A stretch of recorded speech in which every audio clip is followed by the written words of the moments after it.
يسر الحساب يا صاحب البعداد كل ناصري.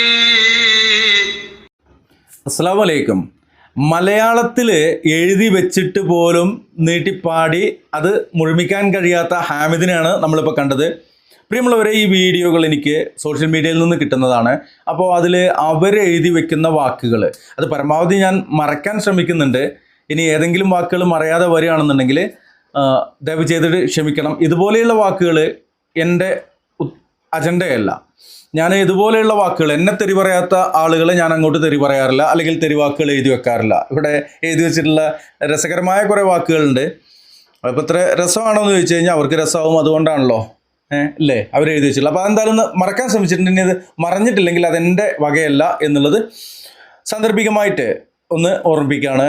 ഇവിടെ ഏതോ ഒരു മൗലൂദ് മലയാളത്തിൽ എഴുതിയിട്ട് അങ്ങോട്ട് വായിക്കാൻ നോക്കിയതാണ്. എന്നിട്ടും അതായത് അറബിയിൽ പോകുന്നില്ല എന്ന് മാത്രമല്ല, മലയാളത്തിൽ എഴുതിയിട്ടും അവിടേക്ക് ആണ്ട് പൂർണ്ണമാകുന്നില്ല എന്നുള്ളതാണ്. ഇനി ഒരു ഫലായിൽ പറയുന്ന ഒരു വീഡിയോ ഉണ്ട്, അത് കഴിഞ്ഞിട്ട് കൂലിക്ക് ആളെ വെച്ച് പറയുന്ന ഒരു വീഡിയോ ഉണ്ട്, അത് കഴിഞ്ഞിട്ട് പാട്ട് പാടിയിട്ട് പെണ്ണുങ്ങളെ വീഴ്ത്തുന്ന ഒരു വീഡിയോ ഉണ്ട്. ഈ 4 വീഡിയോ ആണ് ഇന്ന് കാണിക്കാനുള്ളത്.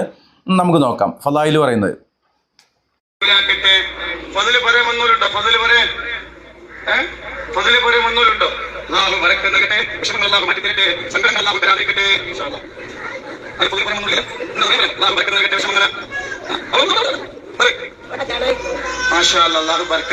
എത്ര വയസ്സായി?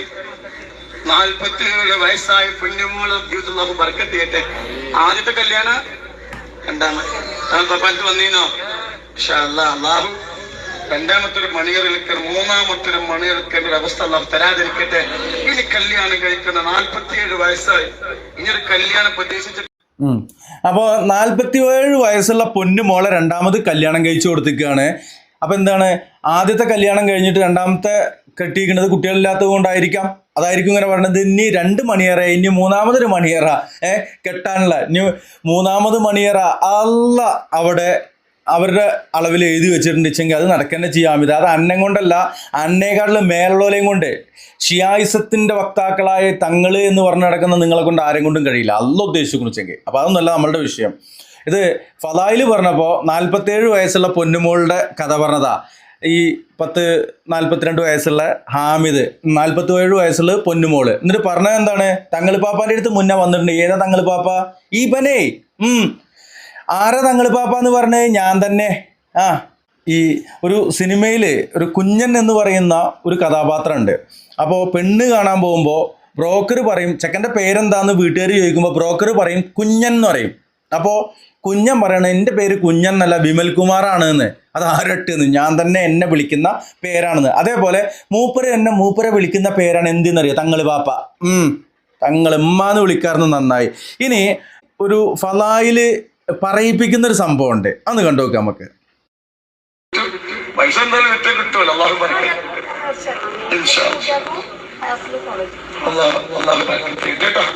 എല്ലാവർക്കും തക്ബീർ നമ്മൾ ചൊല്ലും.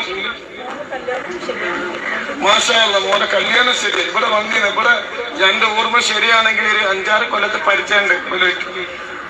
അള്ളാഹ് എനിക്ക് തന്നെ നിയമത്ത് എന്നെ ആര് പരിചയപ്പെട്ടാലും വേറെ പോവില്ല. അതൊരു അത് അള്ളാഹ് തന്നൊരു നിയമത്ത.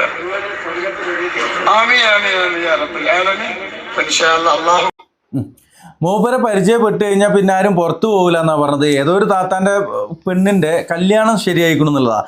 ഞാനിപ്പോഴും പറയുന്നു, മണ്ണാർക്കാട് ഭാഗത്ത് കല്യാണം ശരിയാവാത്തത് ആൺകുട്ടികൾക്കാണ്. പെൺകുട്ടികൾ ഉള്ള വീടുകളിൽ നിന്ന് കല്യാണം പെട്ടെന്ന് നടന്നു പോകുന്നുണ്ട്. പെൺകുട്ടികൾക്ക് പ്രായമാവുന്നതോടെ 18 വയസ്സാവുന്നതോടെ അവരുടെ കല്യാണം നടന്നുകൊണ്ടിരിക്കുകയാണ്. അതിന് ഇവിടെ മണ്ണാർക്കാട് ഭാഗത്ത് ആൺകുട്ടികൾക്ക് പെണ്ണ് കിട്ടാത്ത ഒരവസ്ഥയുള്ളത്. ഇപ്പോൾ ഒരു താത്ത അവിടെ വന്നിട്ട് പറയും, ഇനിയിപ്പോൾ ഏത് ഉഗാണ്ടയിൽ നിന്ന് വന്നിക്കുകയാണെന്നാവേ 37 മകൾക്ക് കല്യാണം ശരിയായിന്ന്. അപ്പോൾ ഇതുവരെ കല്യാണം നടന്നിട്ടില്ല. തങ്ങൾ പാപ്പാൻ്റെ അടുത്ത് വന്നപ്പോഴാണ് കല്യാണം ശരിയായിക്കണം എന്നുള്ളതാണ് ഇപ്പോൾ പറഞ്ഞുകൊണ്ടിരിക്കുന്നത്.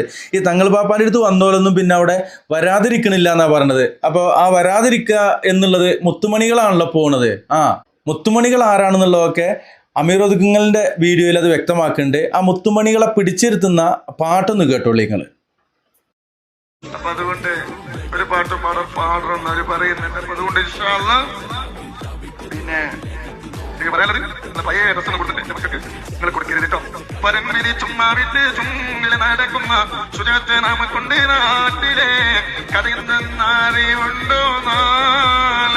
കിടക്കുന്ന ഖബറെന്ന ഭയങ്കര വീട്ടിലെ ഖബറെന്ന ഭയങ്കര വീട്ടിലെ. അമിതേ അതന്നെയാണ് എൻ്റെ അടുത്തും പറയാനുള്ളത്. ഇത് പാട്ടിലൊരു രസത്തിന് അങ്ങോട്ട് പാടിയിരിക്കുകയാണെന്നുണ്ടെങ്കിൽ ആ ഖബറെന്ന ഭയങ്കര വീട്ടിൽ പോയിട്ട് അന്നക്കും കിടക്കണം, എനിക്കും കിടക്കണം, ഇത് കേൾക്കുന്ന ആളുകൾക്കും കിടക്കണം, അന്നെ കേട്ടുകൊണ്ടിരിക്കുന്ന യാക്കോമിനും കിടക്കണം. ആ ഖബറെന്ന വീട്ടിൽ മാത്രം കിടന്നാൽ മതിയോ? പിന്നെ മഷറയിൽ പോയി നിൽക്കണ്ടേ? എജ്ജ് കുറച്ചൊന്ന് കണക്ക് പറയേണ്ടി വരും അമിതേ. നമുക്കൊക്കെ ഒരു പരിധി ഉണ്ട്.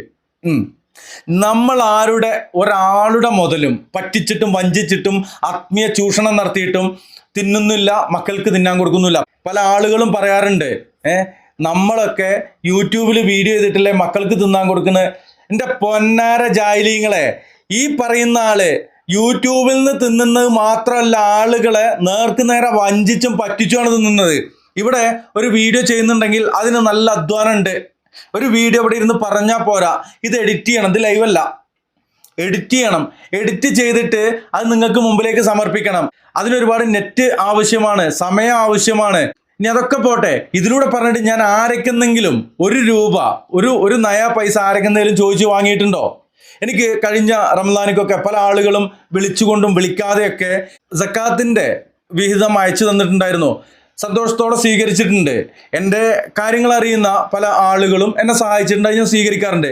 ഇന്നേ വരെ ഞാൻ ആരൊക്കെന്തെങ്കിലും എന്തെങ്കിലും ₹1 ചോദിച്ചു വാങ്ങിയിട്ടുണ്ടോ? ഇത് പൈസ ഉണ്ടാക്കാൻ വേണ്ടി മാത്രമാണ് ഈ ദീനിന്റെ ഇസ്ലാമിന്റെ പേര് പറഞ്ഞുകൊണ്ട് ഈ ചെങ്ങായിരിക്കുന്നത്.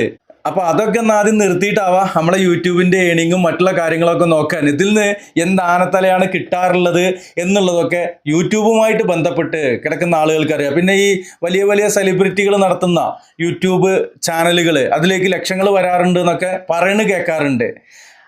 അതിൻ്റെ ആ ഒരു കണ്ടന്റും നമ്മൾ വിമർശനാത്മകമായിട്ടുള്ള വീഡിയോകളാണ്, റിയാക്ടിങ് വീഡിയോസാണ് കാണിക്കുന്നത്. അത് മാത്രമല്ല, മറ്റുള്ളവരുടെ വീഡിയോകൾ ചേർത്തുകൊണ്ടാണ് എൻ്റെ വീഡിയോകൾ വരാറുള്ളത്. എൻ്റെ മാത്രം ക്രിയേഷൻ ഒന്നും ഇതിൽ വരുന്നില്ല. മറ്റുള്ളവരുടെ വീഡിയോ എടുത്തുകൊണ്ട് അത് റിയാക്ട് ചെയ്തുകൊണ്ടാണ് വീഡിയോ ചെയ്യുന്നത്. അതിനൊക്കെ പരിമിതികളുണ്ട് സഹോദരന്മാരെ.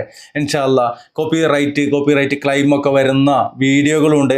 അപ്പം ഇനി അത് പറഞ്ഞുകൊണ്ട് പറയല്ല, ഇതൊക്കെ ഒന്ന് തർത്തീബാക്കിയിട്ട് വരും നമ്മുടെ കാര്യത്തിൽ ഒരു നീക്കുപോക്ക് ഉണ്ടാക്കാൻ എന്നുള്ളതാണ് പറയാനുള്ളത്. ഇൻഷാ അല്ലാഹ് ഈ വീഡിയോ വൈൻഡപ്പ് ചെയ്യുന്നു. Signing out, Mansoor Mannarkkad. ഞാനിപ്പോൾ പന്ത് കളി തുടങ്ങിക്കാണ്. തീരെ വയ്യ, എനിക്ക് തടിയുള്ളൂ. ഡോക്ടർമാർ പറഞ്ഞു ദിവസം 1 മണിക്കൂർ എക്സസൈസ് ചെയ്യാൻ. അപ്പോൾ എക്സസൈസ് ചെയ്തൊന്ന് വരയ്ക്കുന്നില്ല, പന്ത് കളിച്ചാൽ പോയപ്പോൾ ശരീരം നമ്മൾ നോക്കണ്ടേ, ശരീരം നമ്മൾ നോക്കണം. കുട്ടികളൊക്കെ കളിച്ചാൽ നടക്കുകയാണ്, മനസ്സിലായില്ല? മാഷാ അല്ലാഹ്. അത് സാറ് നമ്മുടെ ശരീരം നല്ലത് വയർത്താൽ നമ്മൾ വെറുതെ ഇരിക്കല്ലേ, ഇറച്ചി മീനും ബീഫും ഒക്കെ കൂട്ടിയിട്ട് നല്ല ഇരിക്കല്ലേ. അതുകൊണ്ട് ഇപ്പൊ ഞാൻ ടെസ്റ്റ് ചെയ്തപ്പോ ഫാറ്റ് ലിവർ ഉണ്ട്. ഹായ്, ഇജ്ജ് പന്തും കളിക്കേണ്ടി വരും, പലതും കളിക്കേണ്ടി വരും. എന്താ വെച്ചാൽ ആരാന്റെ പൈസ വാങ്ങിയിട്ട് വെറുതെ നക്കിയിരിക്കുമ്പോ നമുക്ക് പല രോഗങ്ങളുണ്ടാവും. ഇജ്ജല്ല എല്ലാരും രോഗങ്ങളും മാറ്റി കൊടുക്കുന്ന ആള്. എന്താ എന്റെ രോഗം എനിക്ക് മാറ്റാൻ കഴിയില്ല? ഇത് കേട്ടിട്ടല്ല ആൾക്കാർ മനസ്സിലാക്കിയാലോ ഓന് പന്ത് കളിക്കാൻ പറഞ്ഞ ഡോക്ടർ ഇറച്ചി മീനൊക്കെ ഇങ്ങനെ ആരാന്റെ ഇരുന്നിട്ട് നാക്കി വെറുതെ ഇരിക്കല്ലേ, കോടിമാരോ അലക്കമാരോ എന്ന് പറഞ്ഞിട്ട്. അപ്പൊ എനിക്ക് ഈ സൂക്കടൊക്കെ ഉണ്ടാവും. എന്റെ സൂക്കട എനിക്ക് മാറ്റാൻ കഴിയില്ല. ഇജ്ജ് ഡോക്ടറെ കാണിക്കുക, ബാക്കിയുള്ളവരെ വന്നിട്ട് ഇജ്ജ് ട്യൂഷൻ ചെയ്ത് പൈസ ഉണ്ടാക്കുക അല്ലേ? ജന്ത് തങ്ങളങ്ങായി കുതിര ഒളിപ്പം അല്ലാത്ത എനിക്ക് വാഹിയുണ്ടെങ്കിൽ എനിക്ക് സൂക്കട് വരാൻ പാടില്ലല്ലോ. എന്താ എനിക്ക് സൂക്കട് വരുന്നേ? ആ വെറുതെ ഇരുന്നിട്ട് ഇവന് പന്ത് കളിക്കാൻ പോകത്രേ. ഇജ്ജ് പന്തല്ല അതിന്റെ അപ്പുറം കളിപ്പിക്കാൻ എന്നെ കൊണ്ട്. ആരാന്റെ പൈസ വാങ്ങി നക്കി വെറുതെ പണിയെടുക്കാണ്ട് അങ്ങനെ പറ്റിച്ച് ജീവിച്ച് നിൽക്കുമ്പോ ഇങ്ങനത്തെ സൂക്കടല്ല, ഇതിന്റെ അപ്പുറമല്ല സൂക്കടും വരും. എനിക്ക് അന്റെ സൂക്കട എനിക്ക് മാറ്റാൻ കഴിയില്ലല്ലേ? ബാക്കിയുള്ള ആൾക്കാരോട് പറഞ്ഞിട്ട് 1000-2000 വാങ്ങിയിട്ട് ഓല ഓമ്പിക്കുക, എന്നിട്ട് ഇരുന്ന് തിന്നിട്ട് ഇങ്ങനെ സുഖമായിട്ട് ഏമ്പക്കം പൊട്ടി ഇരിക്കുമ്പോ എനിക്ക് ഇങ്ങനത്തെ സൂക്കടൊക്കെ ഉണ്ടാവും. അല്ല പിന്നെ നേതാച്ച ചങ്ങായൊക്കെ